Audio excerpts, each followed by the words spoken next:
오늘 얻어주실 하나님 말씀은 신약성경 요한 3서입니다.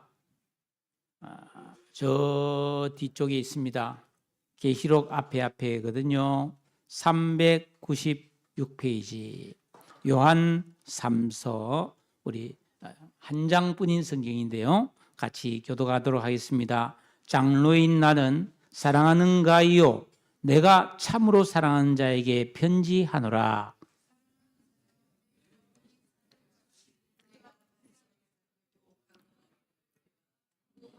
형제들이 와서 내게 있는 진리를 증언하되 내가 진리 안에서 행한다 하니 내가 심히 기뻐하노라.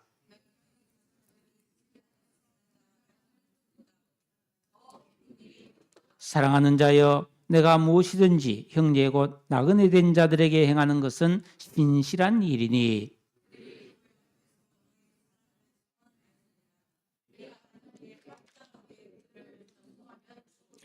이는 그들이 주의 이름을 위하여 나가서 이방인에게 아무것도 받지 아니함이라.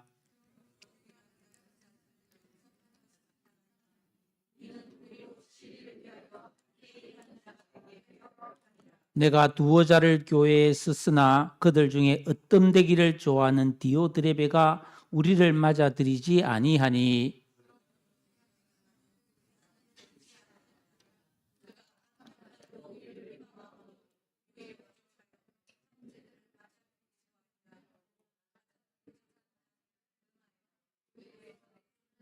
사랑하는 자여, 악한 것을 본받지 말고 선한 것을 본받으라. 선을 행하는 자는 하나님께 속하고 악을 행하는 자는 하나님을 배웁지 못하였느니라.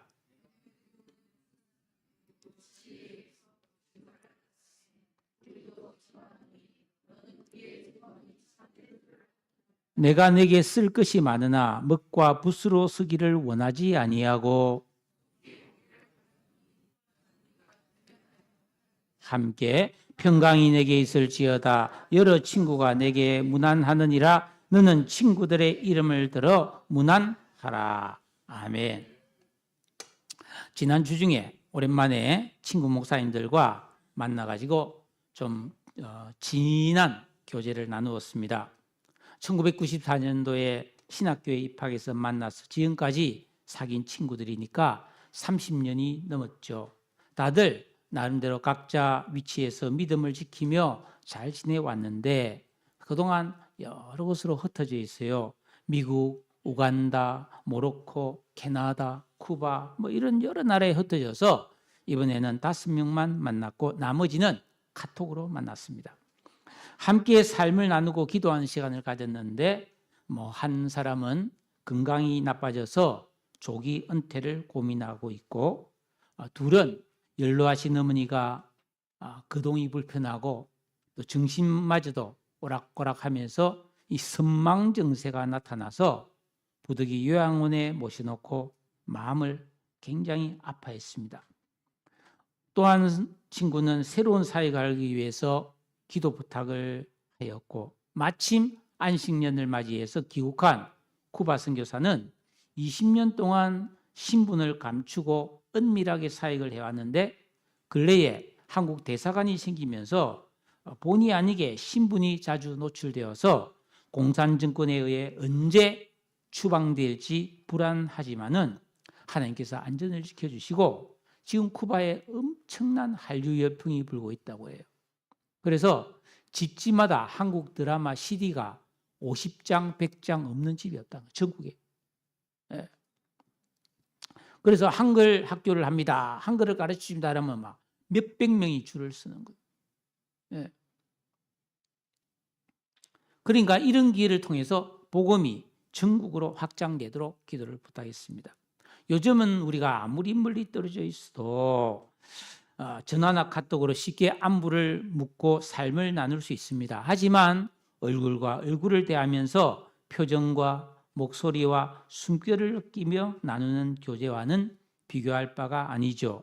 예수 믿고 구원받은 그리스도인의 삶에서 같은 신앙을 고백하는 믿음의 형제 자매들이 서로 안부를 묻고 교제하고 서로의 필요를 위해 섬기는 것은 매우 중요한 믿음의 일입니다. 말씀 묵상 그리고 예배 그 전도와 기도가 중요한 것처럼 이 성도의 교제도 결코 그에 못지않게 중요하다고 할 수 있습니다. 교제에는 크게 두 가지가 있는데요. 고린도전서 1장 9절에 보면 너희를 불러 그의 아들 예수 그리스도 우리 주로 더불어 교제하게 하시는 하나님은 미쁘시도다. 우리가 성령 안에서 하나님과 말씀과 기도를 통해 나누는 교제죠. 신과의 교제입니다. 요한일서 1장 3절에 보면 우리가 보고 들은 바를 너희에게도 전함은 너희로 우리와 사귐이 있게 함이니 우리의 사귐은 아버지와 그의 아들 예수 그리스도로 더불어 누리는 것이다. 성도에게 이런 영적 교제와 기쁨이 우리의 신앙생활에 큰 유익이 됨을 잊어서는 안 됩니다. 또 한 가지는 사도행전 2장 42절에 그들이 사도의 가르침을 받아 서로 교제하며 떡을 떼며 오로지 기도하기를 힘쓰니라. 성도들이 배운 말씀에 기초하여 그 진리 안에서 서로 만나서 교제하고 밥 먹고 차 마시고 기도해주는 이런 교제. 이거는 선택이 아니라 반드시 우리가 실천해야 될 믿음의 일에 속하는 것입니다. 왜냐하면 사람은 하나님과 달라서 스스로 충족할 수 없기 때문입니다.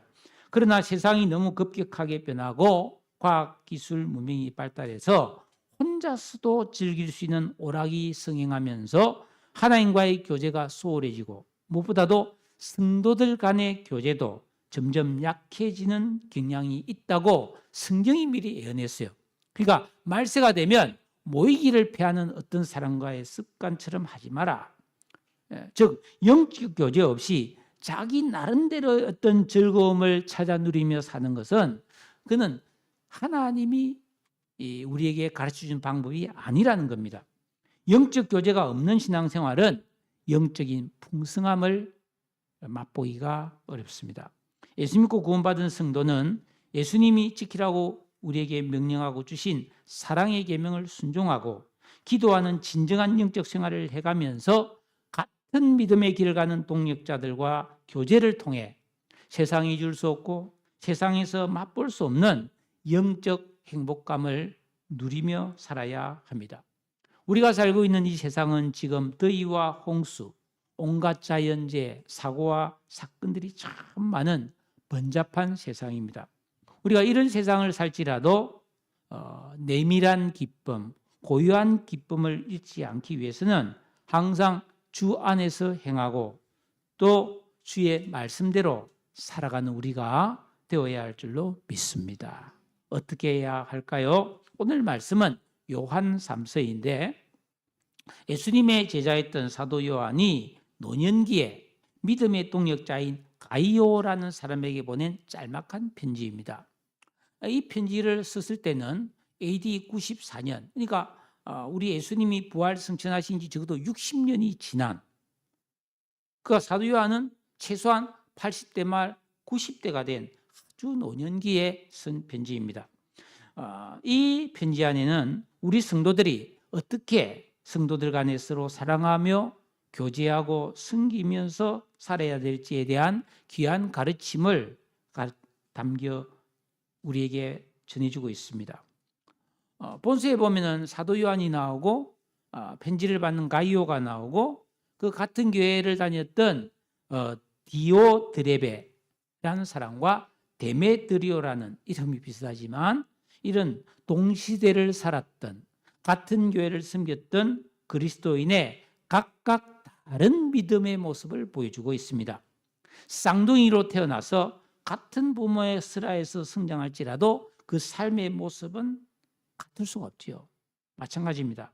우리가 예수 믿고 구원받아서 한 교회에서 신앙생활을 한다 할지라도 각자가 어떻게 신앙생활을 하냐에 따라서 영혼의 부유함이 다르고 삶의 향기가 다르고 거룩함과 누리는 은혜의 깊이가 다를 수밖에 없다라는 것입니다. 1절에 보면은 장로인 나는 사랑하는 가이오 곧 내가 참으로 사랑하는 그런 자에게 편지하노라. 사도 베드로도 그랬고 요한도 자기를 장로라고 소개하는데 이거는 사도적 권위를 가지고 한 교회가 아닌 모든 교회를 돌보는 영적 지도자를 가리킵니다. 이런 사도 요한 장로가 사랑하는 가이오, 내가 참으로 사랑하는 가이오에게 편지를 하고 있습니다. 2번씩이나 사랑한다고 하고 본서 전체에서는 최소한 4번 이상을 사랑한다고 거듭거듭 애정을 표시한 것을 보면은 이 가이오라는 사람은 이 사도 요한이 매우 신뢰하는 소중한 믿음의 동력자였음을 알 수가 있어요. 참으로 사랑한다는 말은 진리 안에서, 즉 거짓이 없는 단순한 감정의 차원을 넘어서 깊이 신뢰하는 대상이라는 뜻이겠죠. 자, 사도 요한은 이때 아주 나이가 많은 분이었어요. 그러나 이 사도 요한은 젊을 때부터 사랑이 많은 사람이었어요. 요한복음 2장 20절에 보면은 그 예수님께서 그 요한을 사랑하시는 그 제자라고 표현하고 있어요. 그리고 최후의 만찬 자리에서 예수님의 품에 안겨있던 그 사람이 사도 요한입니다. 그러니까 사랑을 많이 받았고 그 사랑으로 사람을 많이 사랑했던. 그래서 요한 1세 보면 사랑하는 자들아 우리가 서로 사랑하자. 사랑은 하나님께 속한 것이니 우리가 서로 사랑하면 이로써 우리가 하나님의 자녀이 된 것을 알 수 있다. 뭐 이런 표현을 했던 사람이죠. 그러니까 이 사랑의 사람 요한은 세월이 많이 흘러서 이제 꼬부랑 할아버지가 되었지만은 여전히 사랑을 잘 하고 있다는 것을 알 수가 있습니다. 왜죠? 진리 안에서 살아가는 사람은 나이가 들어도 그 삶은 날로 새로워질 수 있기 때문입니다. 예수 믿고 거듭난 성도들은 예수님을 사랑하고 계명을 순종하면서 같은 믿음의 길을 가는 성도들과 이처럼 깊은 사랑을 나누며 서로를 귀하게 여기는 좋은 교제를 나눌 수 있어야 됩니다. 이런 교제가 우리에게 큰 기쁨을 가져다 줍니다. 여러분, 신앙의 연륜이 깊어지고 여러분의 나이가 점점 많아질수록 고집스러워지기 쉽습니다. 욕심쟁이가 되기 쉽습니다. 잔소리를 많이 하는 노인이 되기 쉽습니다. 그러지 마시고 우리는 계명을 지키고 기도하는 진정한 영적 생활을 통해서 점점점 더 사랑을 잘하는 그런 그리스도인이 될 수 있기를 축복합니다. 2절에 사랑하는 자여 내 영혼이 잘됨과 같이 내가 범사에 잘되고 강건하기를 내가 간구하노라. 아주 성경에서 우리가 좋아하는 그런 구절 중에 하나이죠. 요한은 지극히 사랑하는 가이오를 위해서 항상 기도했습니다.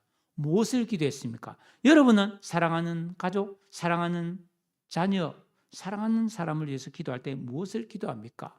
이 사도 요한은 첫째로 너의 영혼이 잘 되기를 기도한다. 내가 너를 사랑하기 때문에 너의 영혼이 잘 되기를 기도한다고 합니다. 우리 영혼은 하나님 주신 가장 고귀한 부분이에요. 이건 짐승과는 다른 인간이 가장 인간다울 수 있는 것은 영적 존재라는 것입니다. 이 영은 우리의 영혼은 하나님과 관계, 우리의 내면 세계, 우리의 가치관, 삶의 목적이 이 영혼에 담겨 있다는 것입니다. 그러면 영혼이 잘 된다는 건 뭘까요? 하나님과의 관계가 좋아서 하나님께로부터 오는 좋은 은혜를 풍성히 받아 누리는 것을 말하고 있습니다. 여러분, 건강하지 않으면은 아무것도 하지 못하죠. 몸 아프면은 자기가 아무리 똑똑해도 자기가 아무리 능력이 있어서 유능해도 그 시력 발휘 못합니다. 아프니까. 마찬가지입니다. 우리가 영혼이 잘 되지 않으면은 다른 모든 것이 다 부실할 수밖에 없다라는 것입니다. 우리가 영혼이 잘 되려면 계명에 순종하고 영적인 기도를 통해서 하나님과의 교제, 말씀의 은혜를 누리고 성령의 인도하심을 살아갈 때에 우리 영혼은 건강하고 진정한 평안과 만족을 누리게 됩니다. 세상이 주는 기쁨은 순간적이지만 하나님께로부터 오는 기쁨은 참으로 깊고 내밀한 만족과 기쁨을 줍니다. 요한은 이 우리 영혼의 상태가 우리 삶 전체에 큰 영향을 끼친다는 것을 정확하게 알았던 영적인 거장이었습니다. 마치 나무가 뿌리가 든든해야 열매를 잘 맺듯이 우리 영혼이 건강하고 충만해야 삶의 모든 영역에서 진정한 복을 누리며 살 수가 있습니다. 그래서 두 번째로 너가 범사에 잘 되고, 이게 모든 일이 잘 되기를 바란다는 겁니다. 여러분, 우리 삶의 모든 영역들, 건강, 우리의 물질적인 재정, 직업, 가정, 인간관계, 이 모든 면이 잘 돼야 우리가 행복하지 않습니까? 우리 모두가 다 바라는 바 아닙니까? 내 모든 일들이 잘 되는 거, 이게 기쁜 거죠. 우리 몸도 마찬가지입니다. 우리 몸이 머리끝부터 정수리부터 발바닥까지 우리 몸 오장육부, 이목구비, 사지백체, 혈관줄, 신경줄, 뼈마디가 다 관절까지 건강해야 우리는 내 몸이 있는지 없는지 모르고 뭐든지 할 수가 있어요. 아프면 몹시 신경 쓰이죠. 위가 아프다, 허리가 아프다, 관절이 아프다.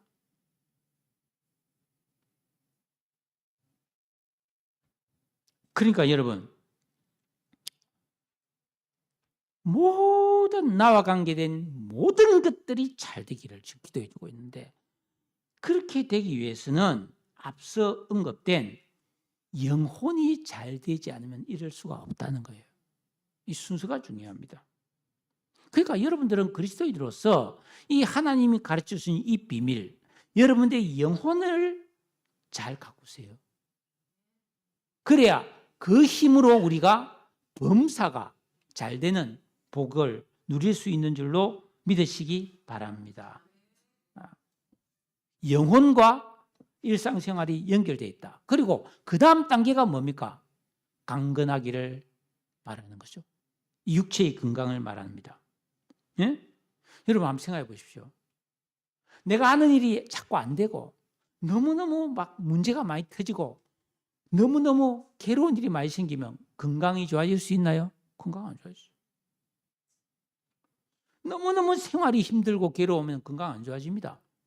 그러니까 영혼이 잘 되어서 범사가 잘 돼야, 즉 하나님의 은혜가 있어야 내 능력 플러스 하나님의 은혜와 축복이 더해졌을 때 내가 범사를 잘할 수 있는 거예요. 지혜로워지고 올바른 분별력이 생기고 가지 말아야 될 길을 가지 않고 죄를 멀리하면서 바른 일을 행할 때 잘 됐단 말이에요.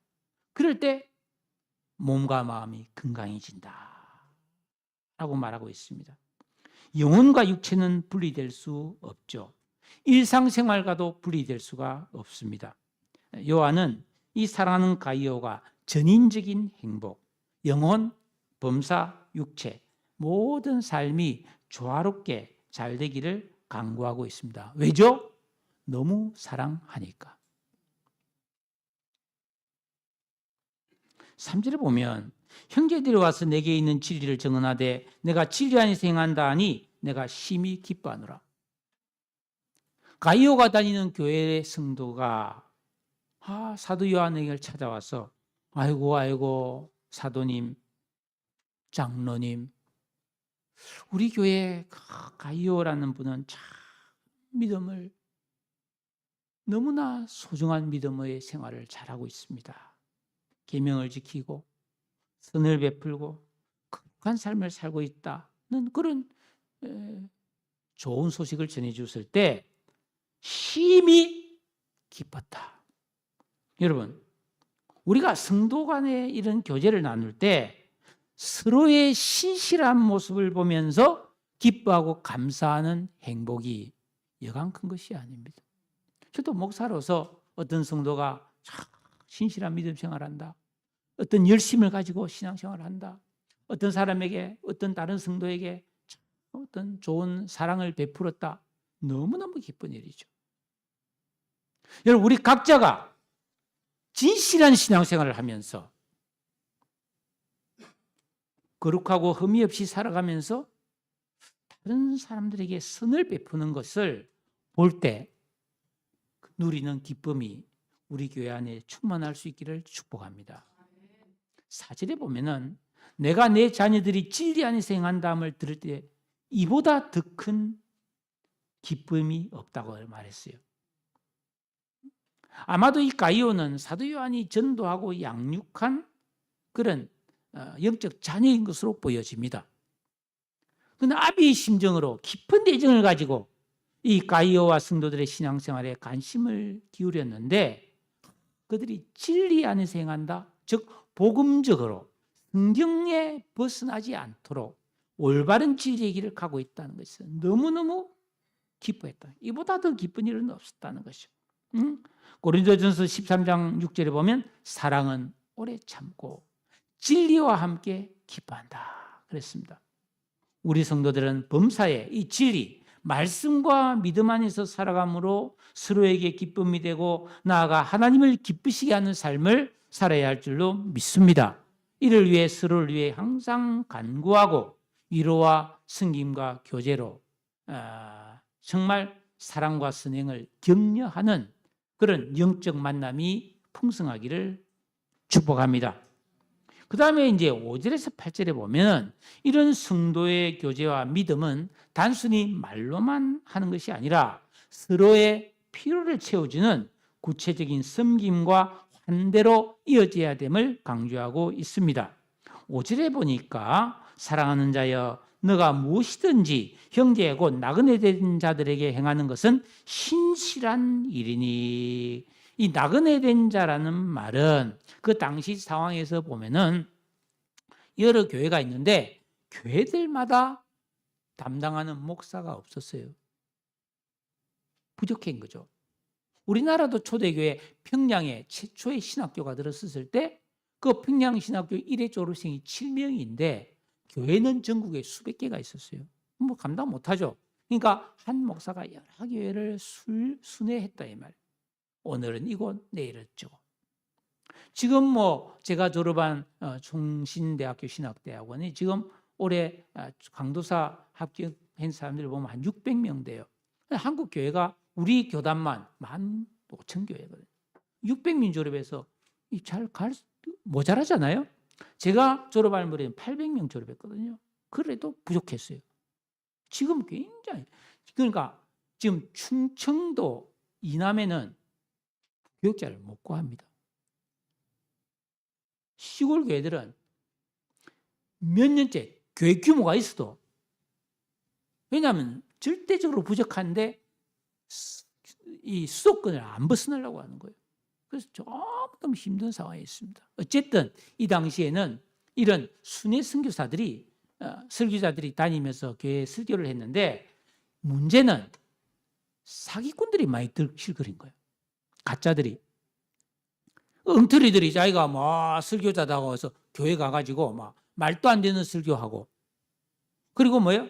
거기서 자기 이익을 취하고 그리고 막 금전을 돈을 막 이렇게 챙겨서 떠나는 이런 사기꾼들, 거짓 교사들이 많이 성행을 했다는 겁니다. 그래서 사도 요한은 이렇게 딱 사람들에게 올바른 사람들, 신실한 그런 설교자들을 사도 요한이 딱 추천서를 써서 이 사람은 내가 보증합니다 하는 추천서를 주고 하고 그래서 이 사람들이 가서 교회에 사도 요한이 보내서 왔습니다. 그러면 그렇습니까? 뭐 그런 사람들을 어떻게 해야 돼요?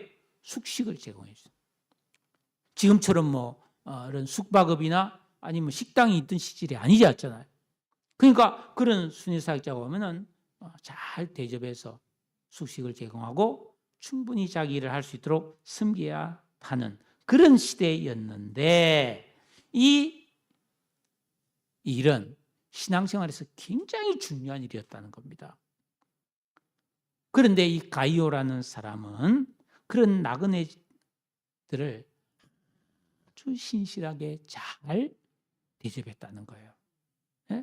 그래서 그들이 나중에 사도 요한에게 돌아와서 아이고 그 가이오란 분이 얼마나 우리를 잘 대접해 주는지 너무너무 고맙습니다.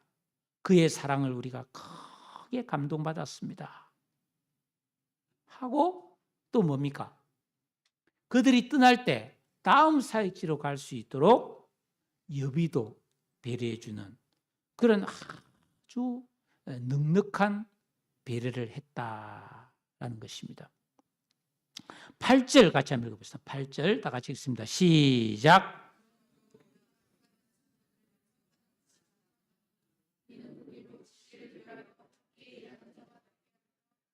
예, 그렇습니다.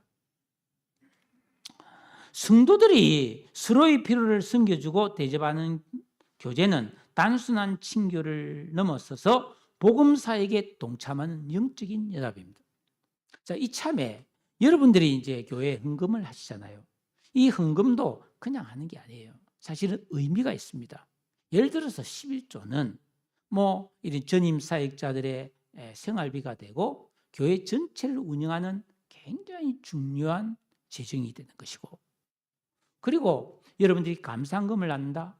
그러면 어떻게 되겠어요?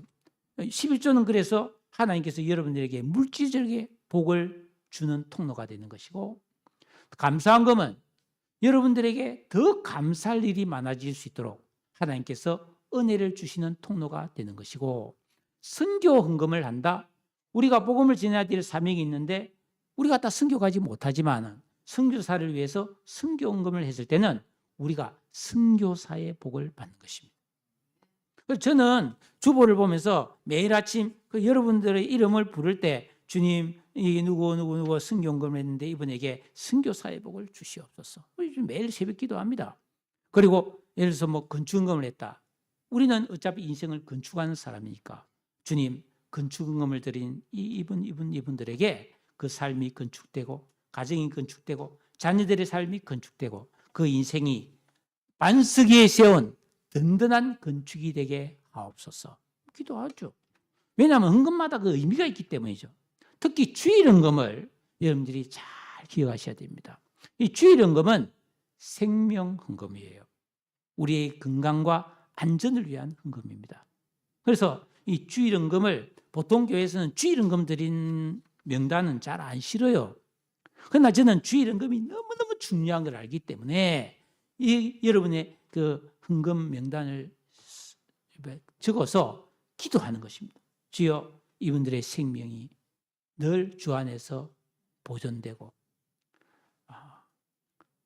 밥 잘 먹고 잠 잘 자고 안전하고 행복하게 살게 해달라고 기도하는 거죠.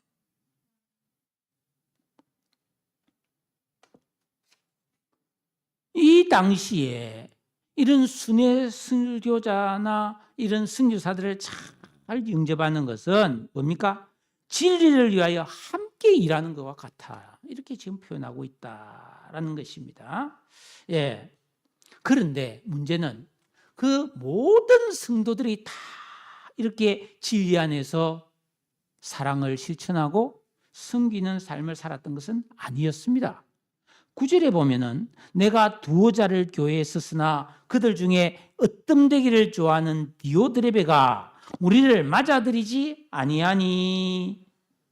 자, 요한이 순위 사역자를 보낼 때 이 사람은 내가 신분을 보증한다는 이 추천서를 써주었지만, 그래서 영접해달라고 부탁을 했지만 이 디오드레베라는 사람은 그걸 거절했다는 거예요. 네? 자기의 권위를 내세우며 사도 요한의 부탁까지도 무시하고 그 신실한 사역자들을 맞아들이지 않고 푸대접했다는 거예요. 그러면서 스스로 자기를 높이고 자기를 따르는 몇몇 무리들과 땅을 지어서 진리를 역행하는 죄를 범했다. 왜 그렇죠? 그는 진리 안에서 행하는 자가 아니었기 때문이었습니다. 이에 사도는 10절에 야 디오드레베, 내가 곧 거기 갈 건데 네가 한 짓을 내가 잊지 않겠다. 그가 악한 말로 우리를 비방하고도 부족해서 형제를 맞아들이지도 아니하고 맞아들이고자 하는 자를 금하여 교회에서 내쫓는도다. 그러니까 자기가 하자는 대로 안 하는 사람을 막 핍박했다는 거죠. 근거 없는 악의적 소문을 퍼뜨려 비방을 일삼고 선한 일을 하려고 하는 성도들을 박해하는 이런 만행을 저질렀다는 것입니다. 사랑하는 여러분, 사도 요한은 이런 디오드레베에게 내가 갈 것이다, 즉 그 안에 회개하라는 기회를 주는 것이죠. 여러분, 우리가 살아갈 때 이 계명을 지키고 순종해서 옛사람의 의식을 우리가 갈아엎지 않으면은 똑같이 옛사람의 악한 의식을 가지고 끼리끼리 편을 먹고 서로의 교제를 방해하고 진리의 말씀을 거스르는 죄를 지을 가능성이 많이 있습니다. 실제로 그런 일이 많이 있습니다. 그래서 여러분께 부탁합니다. 절대로 교회 안에서는 물론 더 친한 사람이 있을 수 있죠. 모든 사람이 다 똑같이 친해야 된다. 그건 아닙니다. 더 친밀하고 더 애정이 가는 사람이 있을 수 있죠. 그렇지만 끼리끼리 모여서 다른 사람은 절대로 안 끼워주고 우리끼리만 잘 지낸다. 이건 조심해야 됩니다. 절친한 사람이 있지만 누구든지 같이 즐길 수 있어야 되고 교제할 수 있어야 된다. 그리고 이런 당짓기, 이런 편먹기에 동참해서도 안 되는 것을 여러분이 잘 기억해 주시기를 바랍니다. 11절 다 같이 읽어보겠습니다. 11절 말씀 시작.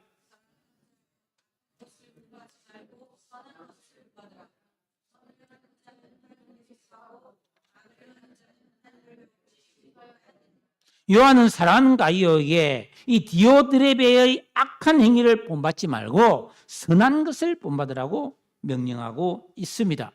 마태복음 12장 32절에 보면은 선한 사람은 살아가면서 계속 선이 쌓인다는 거예요. 그러니까 선이 쌓여 있으니까 이 사람한테는 선한 것이 쫙 나온다는 거예요. 근데 악한 사람은 살아가면서 계속 자기 삶에 악한 것을 쌓아놔서 그 사람은 도로 여기저기 다니면서 악을 퍼뜨릴 수밖에 없다라고 말하는 것입니다. 그럼 우리가 어떻게 하면은 선한 것을 본받고 악한 것을 본받지 않게 될까요? 그거는 계명을 지키는 길 외에는 없어요. 주님께서 하라는 거 하고 하지 말라는 걸 안 하는 이런 계명 순종의 길 외에는 선한 것을 본받을 기회가 없습니다. 왜냐하면은 선하신 분은 오직 하나님밖에 없기 때문에요. 계명을 통해서 말씀을 통해서 하나님을 본받는 자가 되어야 우리도 선한 사람이 지어져 갈 줄로 믿습니다. 그런데 문제는 악한 일은 연습하지 않아도 아주 수월하게 할 수 있지만은 선한 일은 결심해야 되는 거예요. 그렇기 때문에 우리가 나이를 먹어가고 세월이 흐를수록 악한 일은 굉장히 거북해지고 선한 일은 기쁘고 자유롭게 할 수 있는 사람으로 우리가 변모되고 성장해 가야 할 줄로 믿습니다. 악을 행하는 자는 진리를 떠나서 하나님 교제가 단절된 하나님을 뵙지 못하는 사람이라는 겁니다. 성도의 신앙생활은 하나님의 질서와 법에 의해서 심은 대로 거두게 되어 있습니다. 자, 그래서 12절에 보면은 또 한 사람이 등장하죠. 같이 읽어볼까요? 12절입니다. 시작.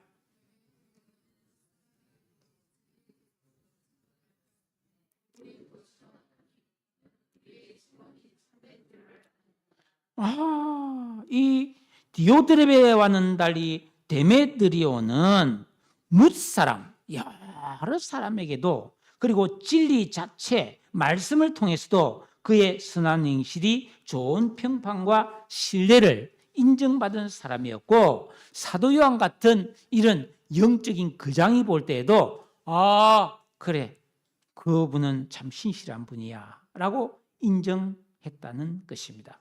여러분, 우리가 교회 안에서 우리가 어떤 장로님이나 권사님이나 집사님이나 혹은 청년이나 어린이를 볼 때에 야, 참 믿음 좋다. 야, 우리 저 장로님 너무 믿음이 좋으셔. 저 권사님, 저 집사님 진짜 야, 귀한 분이야. 라는 평가가 참이 되려면 뭇 사람의 인정과 진리의 증거를 함께 받아야 된다는 거예요. 이게 올바른 거예요. 그러나 우리가 너무 쉽게 한 면만을 보고 저분 너무 믿음이 좋아. 조심해야 됩니다. 왜냐하면은 가끔 이 교회를 찾아오는 분들 중에 엉터리들이 많아요. 한때 우리에게 왔는데 너무 그들먹거리더라고요. 그래서 이 사람 좀 이상하다 해서 제가 식당에서 밥 먹으러 가서 하도 그분이 자기가 믿음이 좋다고 스스로 말하길래 기도 한번 하세요 그랬어요. 식사 기도를 한번 하세요. 갑자기 내가 시켜버려서 기도를 못하네. 뭐 기도 못할 수 있지만 좀 문제가 있을 수 있겠다 했는데 아니나 다를까 얼마 후에 바로 옆의 교회로 갑니다. 그 교회에서도 그들먹거렸는데 뭐 어떻게 된지 모르겠지만 그 교회에서 많은 돈을 빌려서 도망가 버려가지고 그 교회 담임 목사님도 사임을 하고 많은 성도들이 낙심하여 떠나는 그런 어려운 일이 있었어요. 교회 지도자의 자격을 말하는 디모데전서 3장 7절에 보면 또한 외인에게서도 선한 증거를 얻은 자라야 할지니 비방과 마귀의 올무에 빠질까 염려하라. 이 군포에 가면 군포 IC 쫙 내려가면 조금 밑에 은혜 왕성교회라고 우리 은퇴하신 그 이제 선배 목사님이 개척한 교회가 있어요. 교회가 제법 규모가 있는데 제가 작년에 그 교회 임직식에 갔더니 참 특별한 행사를 하더군요. 그 장로로 임직받는 분이 있는데 그 장로님이 임직을 받을 때 그분이 다니는 직장이나 이웃 사람 중에 안 믿는 사람이 반드시 한 명 이상 데리고 와서 이분은 나는 교회를 안 다니지만 이분은 참 교회 장로가 되기에 뭐 합당하다고 생각합니다라는 칭찬을 해줘야 장로를 받을 수 있는 그런 행사를 하더라고. 그래서 제가 그걸 가서 볼 때 야, 그거 참 괜찮다. 성경적이다. 성경도 그렇게 말하고 있으니까. 여러분 그렇지 않겠어요? 우리가 교회에서 믿음이 좋다고 인정받을 정도면 적어도 믿지 않는 사람에게도 최소한 한 명 이상에게는 당신은 교회에 다니는 분으로서 참 내가 존중할 만합니다 하는 소리를 듣는 것이 자연스럽지 않겠습니까? 그러니까 여러분 우리가 정말 믿음 생활을 잘하는 성도가 되려 한다면 믿지 않는 사람에게서도 교회 밖에서도 바른 행동을 하고 예의 범절을 지키며 누구에게나 잘 하시기를 바랍니다. 어떻게 해야 될까요? 평소에 우리가 예배 생활, 계명을 지키고 기도하는 진정한 영적 생활을 통해서 우리 안에 있는 악한 것들이 뽑혀져 나가야 된다. 그래서 청결한 양심이 만들어질 수 있다는 것입니다. 세 사람의 의식, 지각, 인격, 감성이 만들어지면 우리는 하나님과 및 여러 사람에게 인정받는 온전한 사람을 이루어갈 수 있는 줄로 믿습니다. 이게 그리스도인들이 추구해야 될 믿음의 방향이라는 것이죠. 우리 새왕성교회 성도들은 이런 신앙의 방향과 목표를 가지고 믿음의 길을 가는 나그네들입니다.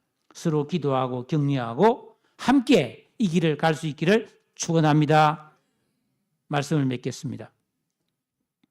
서로를 위해 기도하고 서로를 섬기며 서로의 영적 성장을 도우면서 교제할 때 우리 교회가 든든해지고 이 세상에 빛과 소금의 영향을 끼치는 아름다운 공동체가 될 수 있습니다. 여러분, 이런 삶을 우리가 다 산다면 그리스도의 몸된 지체로서 진정한 기쁨과 삶의 의미를 느끼게 될 것입니다. 이 노년의 사도 요한은 1절에 보니까 참으로 사랑하는 행복을 느낀 분이에요. 여러분 사랑받는 건 너무 기쁜 일이죠. 그러나 사랑하는 행복도 크다고 성경이 말하고 있죠. 그러니까 여러분 정말 사랑하는 행복한 사람이 되기를 바랍니다. 두 번째는 3절에 심히 기뻐하는 즐거움이 있었어요. 여러분은 뭘 할 때 심히 기쁩니까? 이 심이란 말은 메가톤급으로 기쁘다 이런 뜻이거든요.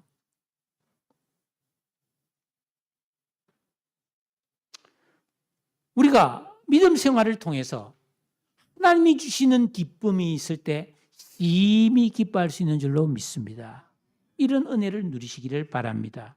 4절에 보면은 이보다 더 기쁜 일이 없다 하고 감격하며 만족했던 것을 볼 수 있습니다. 우리 성도는 이런 기쁨이 있어야 된다는 것이죠.